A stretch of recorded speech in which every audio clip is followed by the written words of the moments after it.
Alrighty. Alright, just waiting for the people to come in. Yeah, this is gonna be an interesting topic today. Yeah, see that's the Hotel Indigo. Yeah, I guess I'll wait a minute for people to come in.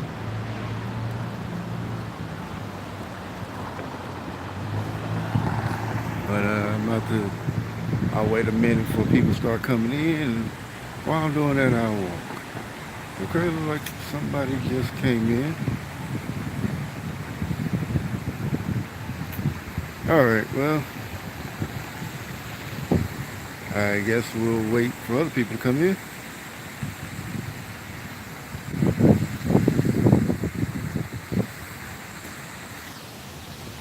Yeah, so here's the public square.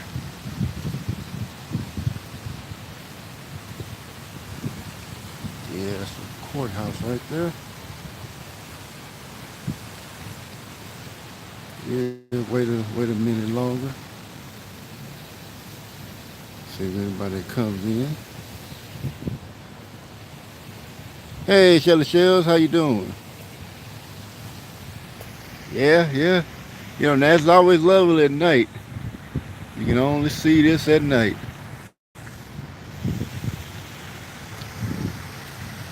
I'm just giving people a little time to come in before I get to the topic. You know, be interesting. Very interesting topic tonight. You know, just something that kind of got inspired by. Oh yeah, it's definitely gonna be a real interesting topic, Shelly. Yeah, thought I'd do it in a different location this time, and it's not raining today, so yes, that's always good. See if I can just walking around for a minute, give people a little more time to get in. But yeah, I think I might wait until the 5 minute mark and then just start going. Yeah, but you know how, like Shelly, how you doing tonight?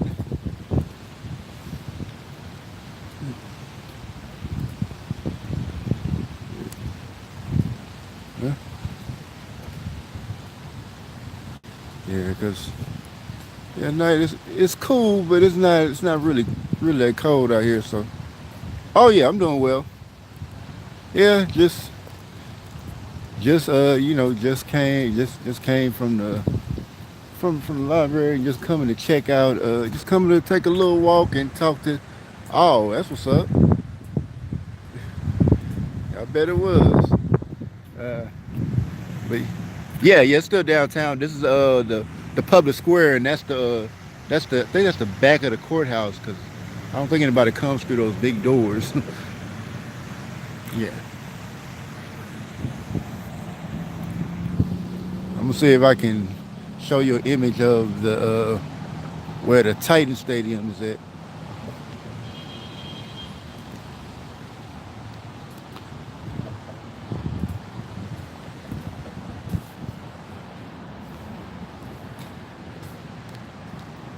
Yeah, I guess yeah, I guess like once you get to the 5 minute mark, then I'll just go ahead and just do talk about what I'm gonna talk about. Yeah, but that's the Titan Stadium right there, the Nissan Stadium. Yeah, it's pretty dope. And then you got like I think it's called the Korean Vet Bridge right there.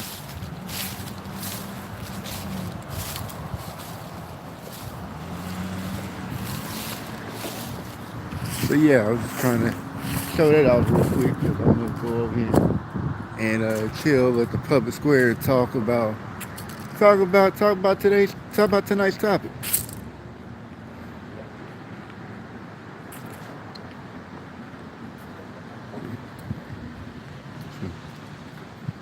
Yeah, so yes, all the magnificence of Nashville. All right. Well, Okay, I think it's about like 5 minutes now. I wish there were more people coming in, but it is what it is. Well, let me get somewhere where I can sit down, and then I'll talk about it even further. Yeah, it is a nice walk. Yeah, I'm gonna sit down, and then I'm just gonna talk. And when people, I guess if they come on a live stream, to look for a live stream to come to or whatever. I think I kind of started mine around the time other people's live streams come on.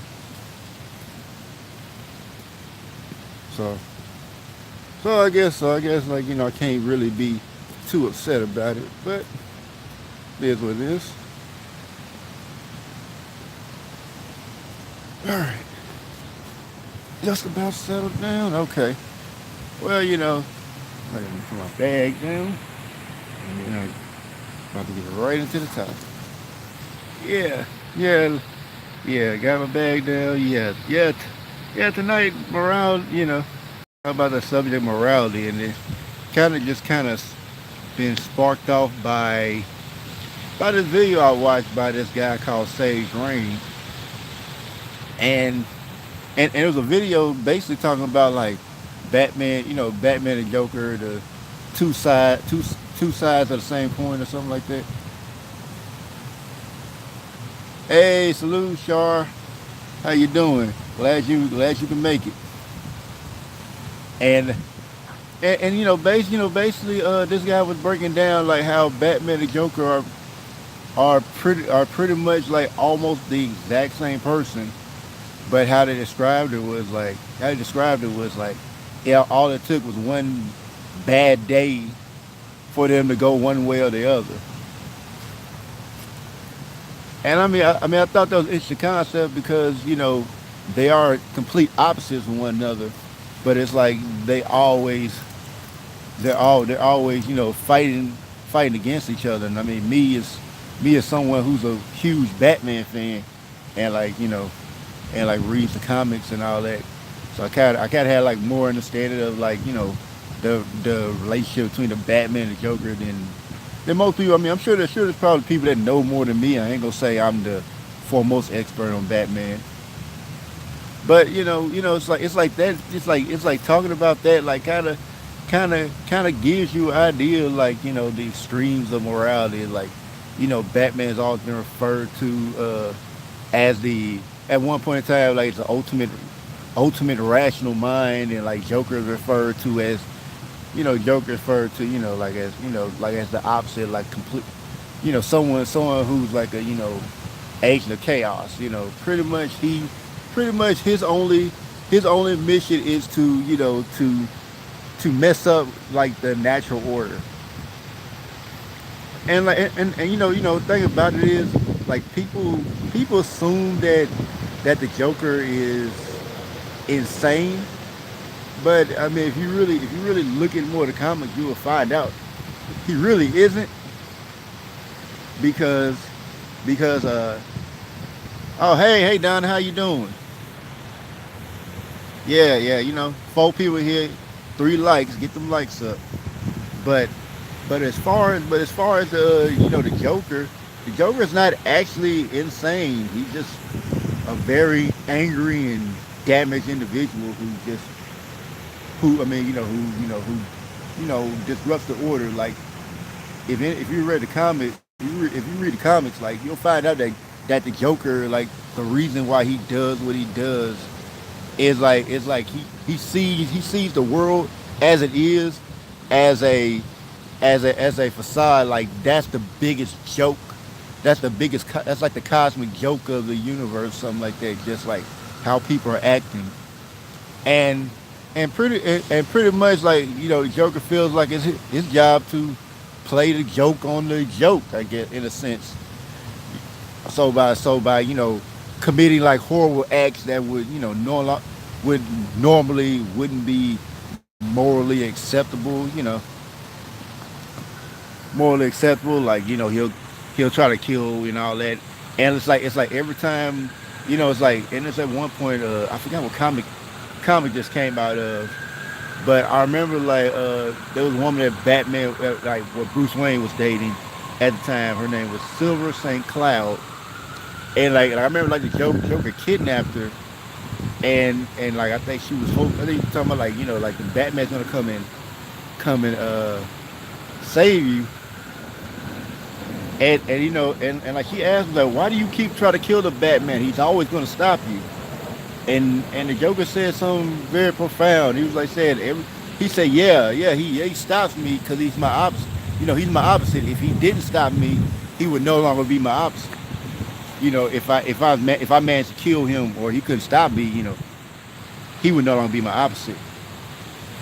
So it's like when I see like see that dynamic between them and like you really get a better understanding of Batman and Joker's relationship, like in the comic book, The Killing Joke, which I had put as a thumbnail, like when Batman finally caught the Joker, and after him like paralyzing, like I think he shot like Barbara Gordon like in the front through the spine, like paralyzing her, and then the Joker raped her and put the pictures to Jim Gordon while he tortured Jim Gordon, and pretty much like Batman had caught him, and after he caught him, he pretty much you know Joker was like Joker had his gun, and like the gun like had like the gun was out of bullets. It had like a flag that literally said had like clicked 3 times on there. And then the Joker asked Batman, "So what are you waiting for?" He said, "Why don't you just beat me up and and so you can get a standing ovation from people." And and you read the thumbnail. Batman says, "No, I don't." He said, "No, I'm gonna do this by the book and because I don't want to."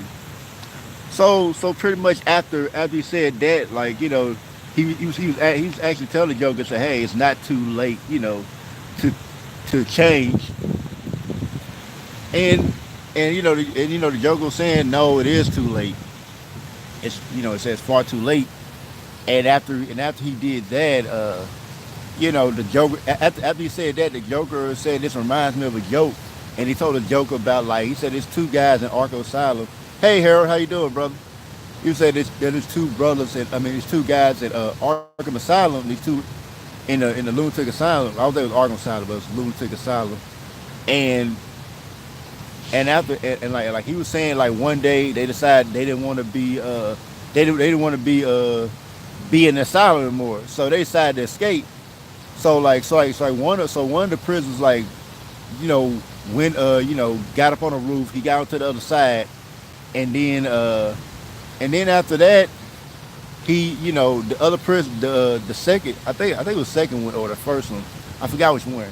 But I think like the second one was like saying, "Hey, he said I'm afraid to get on the beam." He said, "Okay." He said, "Give me the flashlight, and I'll shine on the beam."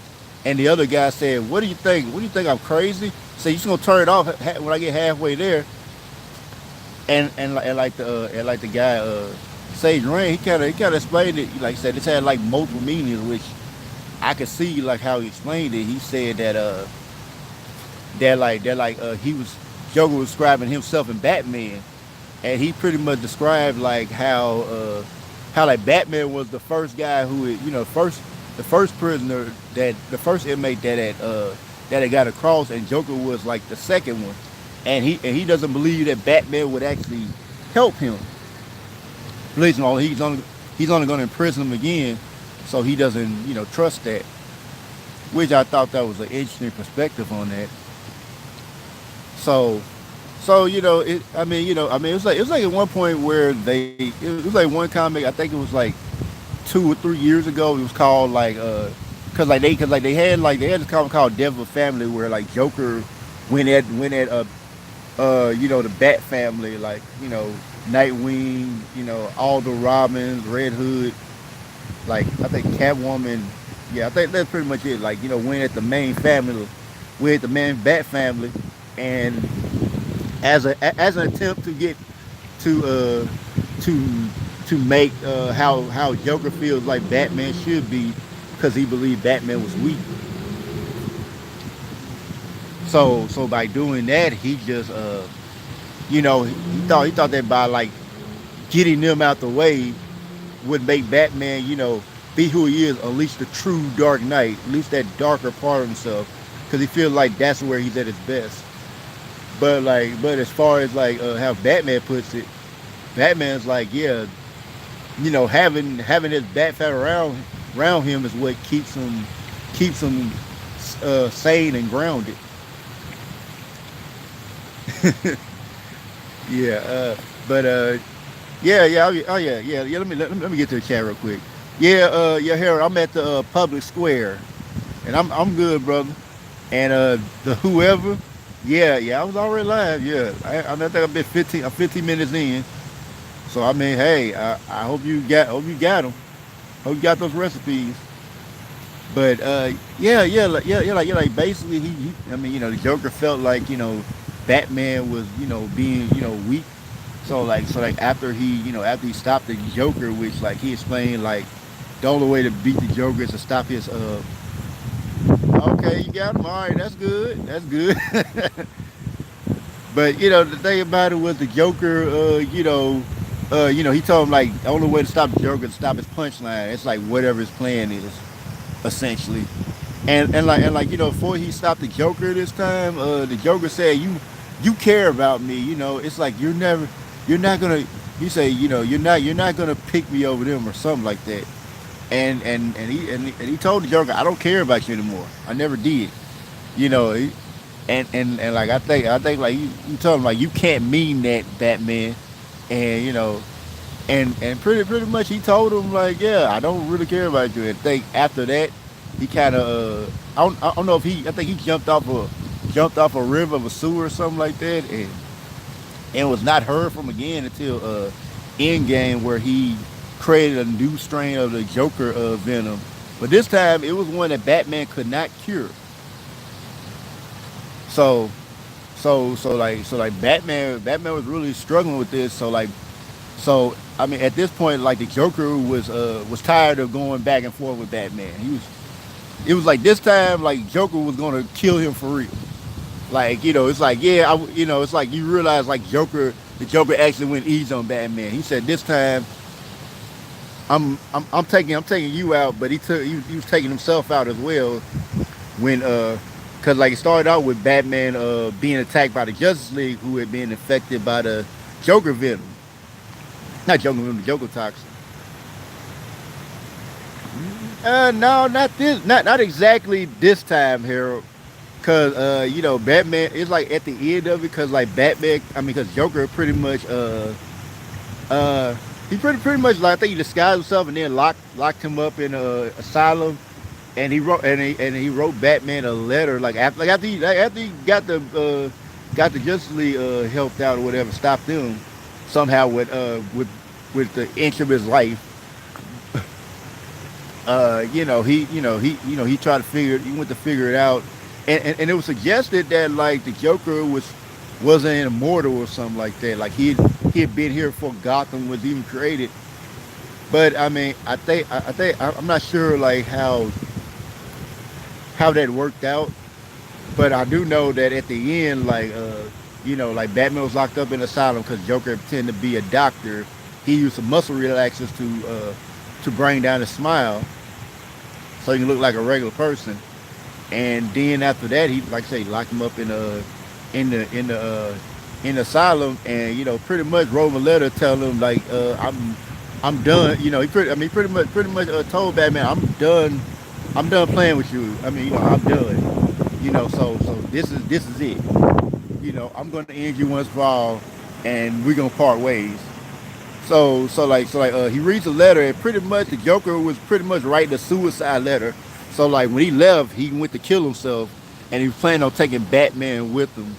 So like when he was in the asylum, he tried to break out, and I mean he barely managed to break out of the asylum before it exploded. But even then, it was like after that, no one really knew what happened to Batman after that. So after that, like for a while, Jim Gordon was the Batman of Gotham for a minute. Oh yeah, and the reason for that is it was like after Batman Eternal, like Commissioner Gordon was framed for killing for like kill a prisoner. And it was by accident. He was hallucinating. He thought that the person actually had a gun, but it wasn't that. He was just hallucinated. It was done by one of Batman's enemies, Hush, which I mean, if you look him up, like he was like at one time Bruce Wayne's best friend, one of the few people that actually know his identity. What like knows Bruce Wayne, that Bruce Wayne is Batman. Yeah, the Joker actually knows Bruce Wayne was Batman too, but he just didn't care. He was more interested in Batman and the mask and all that. But yeah, like as far as like morality, yeah, because I need to get to it because I'm over here rambling about Batman stories, but I mean they all tie in though. Uh, but yeah, like thing about morality is like I mean see people like have this concept of morality, which is like I mean like I mean you have principles, you have virtues and all that, but I mean morality is like really man-made. Morality is only dictated by whoever's in charge. They tell you what you should believe, what your principles should be, and how you should act. But you never see them act in that same way. So as far as that, like I mean I see morality as a man-made. Trying to think of what it's called. Trying to think of the word. as a as a man-made idea, I guess. Say that. I guess you say that. I mean, if anybody got a better word, let me know. But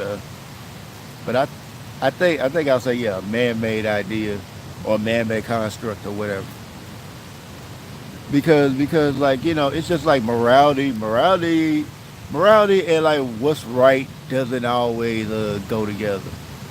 And a good example is that it's like okay, if your family's starving, you can't. I mean, for whatever reason, you can't get work, and your family's always starving, then then like you're. I mean, like it's like stealing is considered wrong, but but you can't let your family go hungry.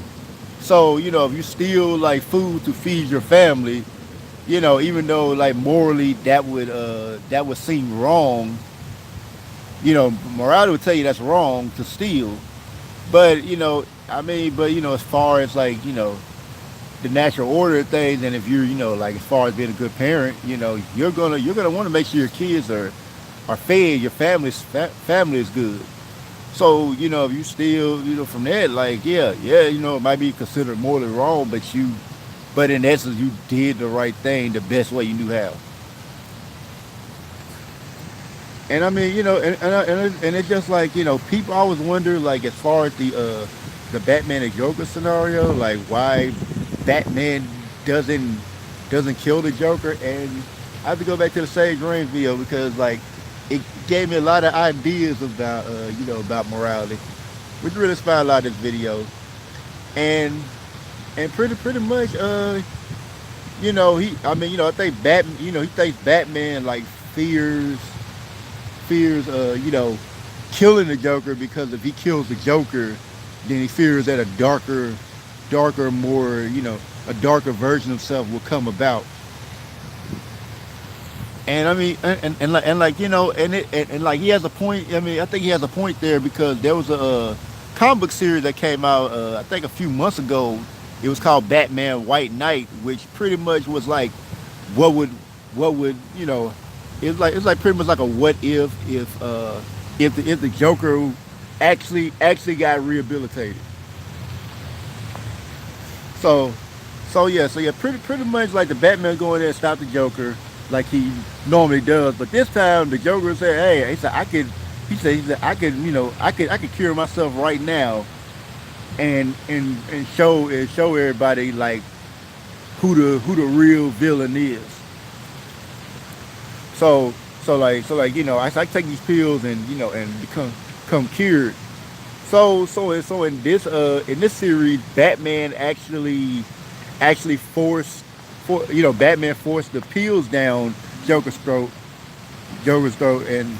and pretty much the Joker, I think he had like some kind of reaction to it, but this time he actually he became like a lot clearer. He became a lot more sane. So I think like after he he had got some clarity and all that, and people like said, yeah, he's really changed. I think he changed his name to, I think he had took on the name Jack Napier. And when he got out, it was just like, cause like before Joe got locked up again, like Batman was pretty much trying to beat the was beating the crap out of him, and pretty like almost to the point like where he might have killed him if Commissioner Gordon didn't stop him.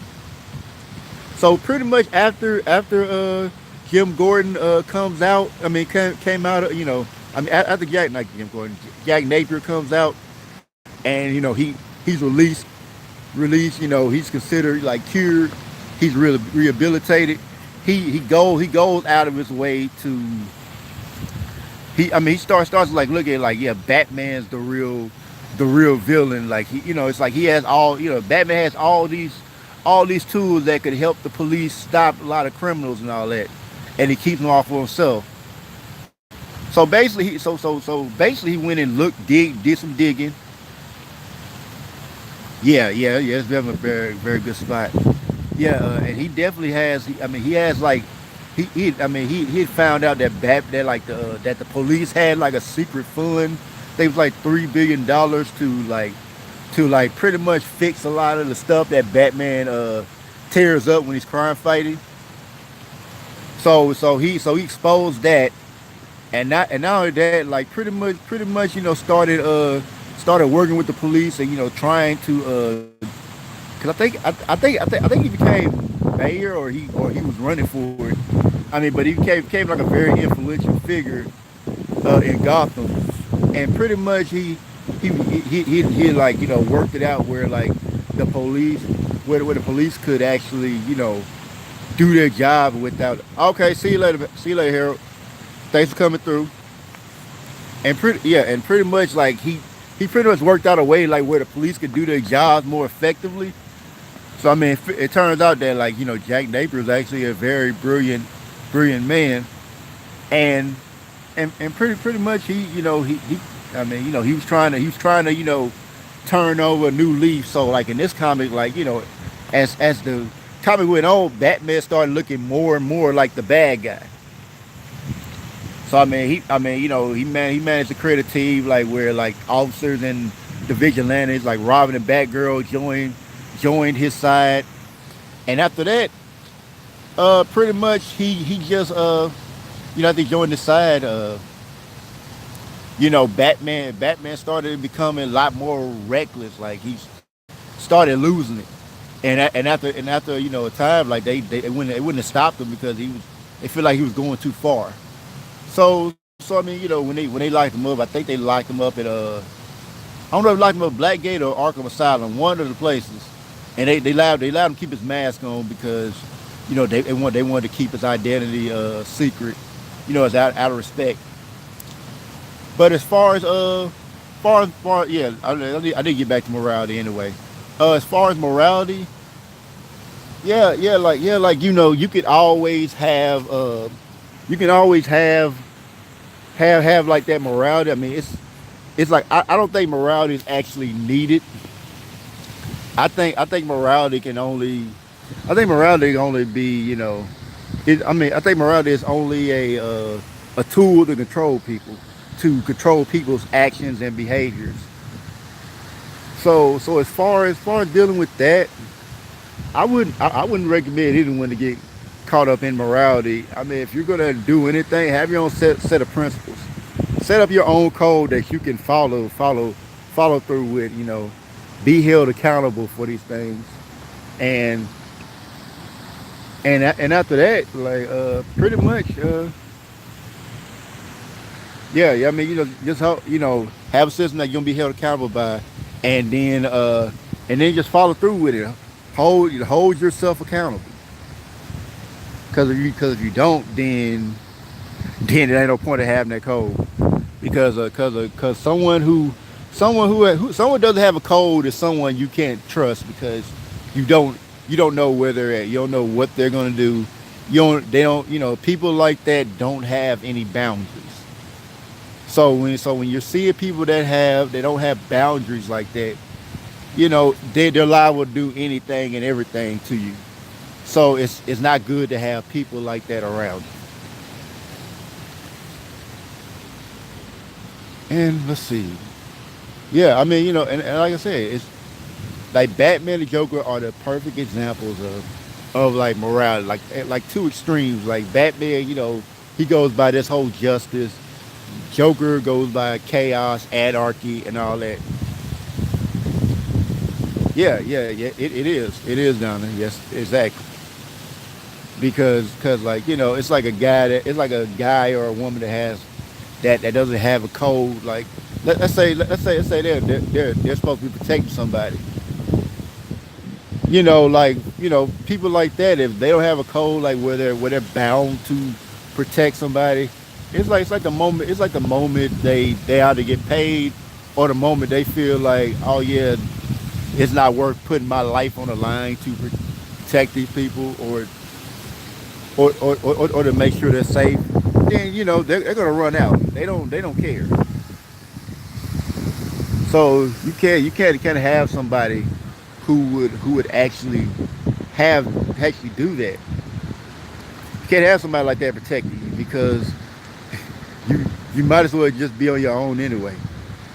Might as well be defenseless at that point. Or in the third option, they may decide, well, we're gonna rule you. That's the third option. Yeah, you're in our protection, so you have to give us what you got. Otherwise, you're left defenseless, or we're just gonna take take everything and kill all y'all off. I mean, that's just type of people you deal with. But as far as that, like, I mean, there's like a whole lot of shows that like talk about morality, and it's like you see certain people.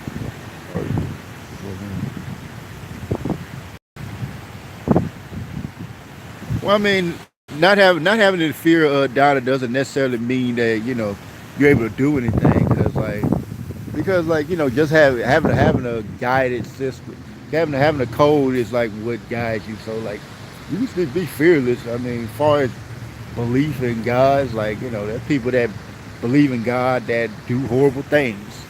So it's like far as it's like like religion, is heavy in morality, which it makes no sense. Like, I mean, even like, and I'm not trying to, and I'm not, and like when I say this, I'm not trying to diss anybody who is religious or anything like that when I say this. But if you really look at it, I'm just putting it out like in simple terms. Like, let's say, like, example, like the Christian God. Like, say they say God is loving, but then you look at the Bible and like God is doing horrible things, like he's killing people because they didn't worship him, or they weren't chosen by him, and then goes around tell you shall not kill. And it's like, well, why? I mean, it's like, okay, if you're a benevolent being, why are you killing people because they didn't worship you? And like a good example is that, like, Job of the Bible, and it's like Job was the ideal for for the perfect servant of God, and yet God decided to play with his life. And okay, sure. Yeah, he decided to play with his life, took away his family, gave him all kinds of diseases, took away all his wealth, and he was like, he worshiped God every day, didn't, he was considered perfect as far as like the rules of God and all that. It was like I said, he was without sin. And even, yeah, it is. Thank you, Shar. But yeah, and he found out, and it was like, okay, he was a perfect servant. You took everything away from him to prove that he was still loyal to you, even though he has shown no reason to be disloyal. All that improvement we say like well, they say it was like the devil, but like if you look at the translation, it was actually an angel he sent to challenge Job for whatever reason. But but yeah, I mean, as far as like the English version, they say like he made a deal with the devil, like like well not a deal, but he made a bet with the devil. It's like, oh yeah, he said, if you took away all the stuff Job has, he won't worship you anymore. He'll curse your name. And he was like, no, he won't, and I'll prove it to you. I'll take everything away from him, and he will still worship me. He won't curse me out of everything. Like he won't curse my name. So he does that, and then like everybody he knew turned on him. His wife, his kids, all dead. He lost everything. And Joe's trying to figure out why is this happening to him because he's looking at it like, hey, I'm being the perfect servant to you. Why am I being punished for this? And like he went to the point like where he was like trying to to reason with God, like trying to talk to him, trying to trying to appeal to him like he was going to court, asking why because I think he wanted to curse him out, but he really didn't. He was hoping like he was really trying not to. Which I think if I was Job, I'd have cursed him out. Like it's just like it's pretty messed up because it's pretty messed up in that point. That if someone was doing doing that, if it was like one human being doing that to another human being, they would say that's completely wrong. You can't do that. You're playing God. Like yeah, but it would say that but they would tell you you were wrong for doing that. But when God does it, He's not wrong. And no one should question that. So I see that and I'm like, wow, he's doing all this stuff to him. He's making his life hell. And then even after putting him all through that, and then God decides like, oh, okay, I approve my point. Let me fix Joe back up again. Oh yeah, I'm gonna give you that and three times more. As a apology. Which I'm thinking like, why did you do it in the first place? You're just playing. You played with this man's life. You know, you took. You dragged this man all through the mud with this foolishness that you were doing, which I would say is foolishness because that doesn't it. If as far as yeah, I'm being real though, but all this foolishness he's doing, and on to say, oh yeah, we're good, yeah, so oh yeah, my bad. Here you go. Here's everything back. So so as far as that, we man, I'm trying to remember my point. As far as oh yeah, as far as that, yeah, I say yeah, like Job is like Job is a perfect example why why why you shouldn't trust in God like that. Yeah, yes, Job, yeah, Job had it the worst. Now I would say another example would be like Abraham and Isaac, where like Abraham took his son up to the mountain. God told him like go sacrifice your son. Okay, didn't took his son up to the mountain, didn't tell him like yeah I'm about to kill you when we get up here. And then like as Abraham was about to got up to the mountain, he's about to sacrifice his son. Then like when he's about to do it, God said, no, no, no, hold up, no, don't do it, don't do it, Abraham, don't do it. I got a ram for you. You ain't gotta do it. You prove your loyalty. And I know Isaac like said, you're like, Daddy, you about to kill me? I mean, I would have to think like that relationship, like, I would say like Isaac was probably looking at Abraham with the side eye, be like, yeah, you tried to, you tried to kill me, and you supposed to love me. I know Isaac had to give him the side eye. I know he's probably sleeping one eye open for the as long as he stayed, as long as he was living with Abraham. I know he had to, just like wondering if he gonna take him, drag him out the bed, and yeah, like try to drag him out the bed, and and try to sacrifice him again. I know he had to look at him with the side eye. Yes, I know he had to. He had to move out. Can't.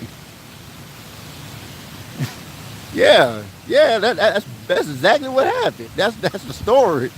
And people and nobody and no Christian finds that wrong. No one finds that morally wrong. Ain't that a curious thing about morality? You can justify certain things that would be considered morally wrong. And let me see. I think, yeah. Oh yeah, that's another example of like Lot. The whole Sodom and Gomorrah thing, like where they had all the people doing whatever, all kind of crazy stuff, and then like two angels come to town. Go to Lot's house. They pretty much are there. He's taking care of the angels, and then like all the people in town like say, oh yeah, that's two men. That's two men out here that we ain't never seen before.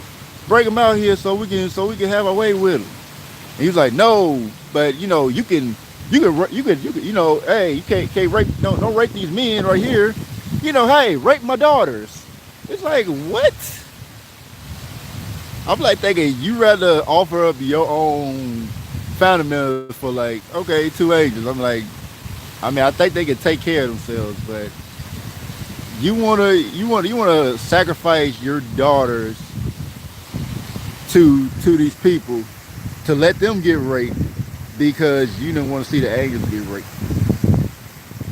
And then and then I think like after that because like the guys were really being really upset with it, really upset that these two that they can't really sleep with these two guys. So I think like they forced their way in, and when they about to go at the angels made everybody blind, told them all to get out, and that was when they started destroying Sodom and Gomorrah, and and pretty much told like, yeah, y'all get out of here, don't look back. So he got his family up, and then I think like they got his wife and his two daughters up out of there, and like of course like the wife looked back, so he looked back, turned to salt, and then after that, like Lot was left with his two daughters. So I guess as far as what I've been explained to, but yeah, it's like he brought his two daughters there. I mean, he got his two daughters, like, and like apparently this is okay back then. It's considered not okay now, but pretty much he let his daughters get him drunk, and he slept with both of them, got them both pregnant.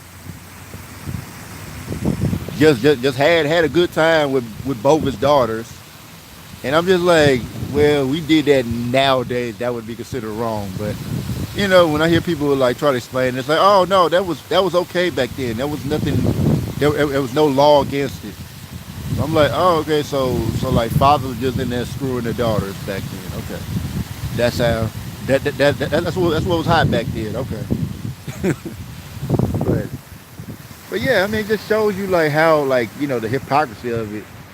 And I'm trying to think like I don't really know too much about this Islamic story, but I mean the Islamic story, like a lot of them will come out the Bible anyway. So, uh, but I mean, it's just like like people condone, like I mean, the Bible condones slavery to a certain extent.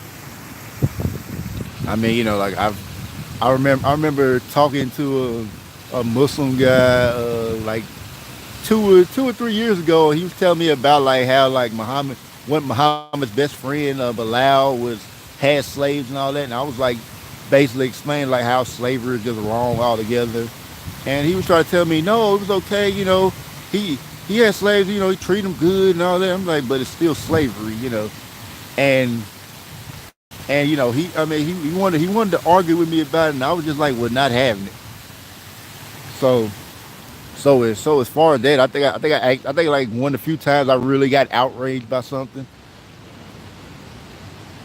But as that, like, it's like, like the Bible condones slavery.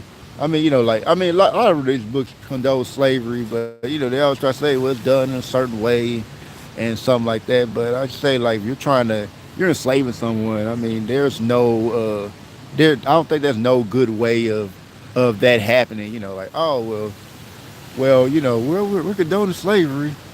Like, yeah, you're a good slave and all that. Now if you want to, like, do like volunteer work or something like that, serve that way, voluntary servitude, then that's one thing. But in voluntary servitude, I can never get on board with that. It's not like a moral thing. It's just like that's my that goes against my code. But like I said, everybody should have a code. Everybody should, morality is a fictitious construct, fictitious idea. Which, in my opinion, people can have their own. But I think I've talked long enough. But I appreciate everybody coming through and supporting the stream. And like I was like, down, I know I had you laughing over there. but but yeah, like, hey, it's cool you be a Christian. I'm actually not religious. I tried those Christian thing. It just wasn't for me. But I'm not gonna knock anybody for what they believe or anything like that. But I think I'm gonna head on now. I did. Is I did. That all you said is I did knock your religion. I didn't mean to. But it's true. It's true what I was saying. Hey, Zula. Oh man, yeah, you coming in real late, but like, how's New York?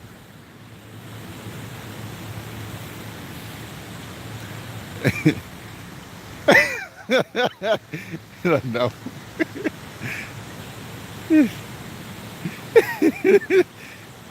Okay. Oh, okay. Okay. Okay.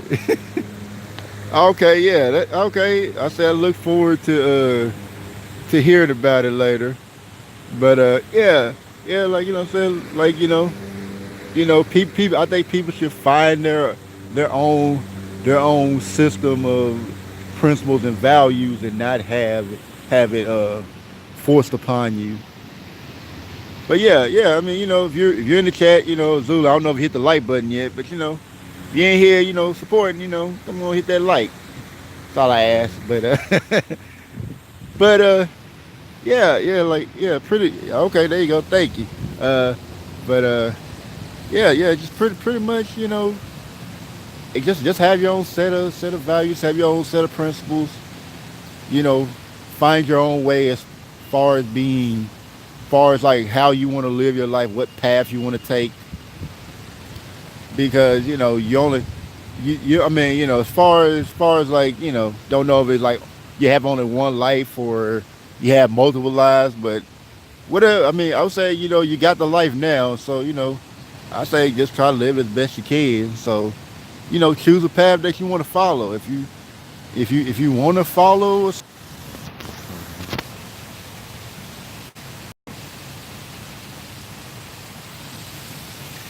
Yeah, the stream stopped. My bad, y'all.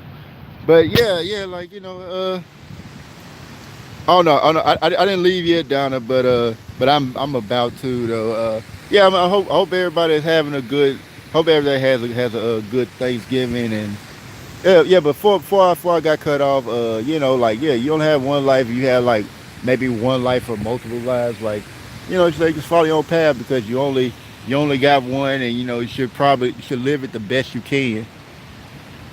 So I mean, I'm hoping everybody is going to have a good Thanksgiving. I'm looking forward to fried turkey and my mama's like homemade banana pudding. I've been looking forward to that all year. So I think I went on enough about morality, and I hope everybody has a good night, have a good Thanksgiving, and if you want to check out the video by Sage's Reign about like Batman and the Joker, two sides of the same coin. It's like a 7 minute some video that like briefly describes it, and you if you want to check it out, it's an interesting perspective on it. So with that, I guess I'm gonna get ready to head on out, but I will see you guys later, and I hope everybody's well. Hope I hope like that this was an interesting topic for y'all, and everybody has their joys the rest of their night. All right, see y'all guys later. Wholeness and balance vibrations. Wholeness and balance vibrations, people. See y'all later.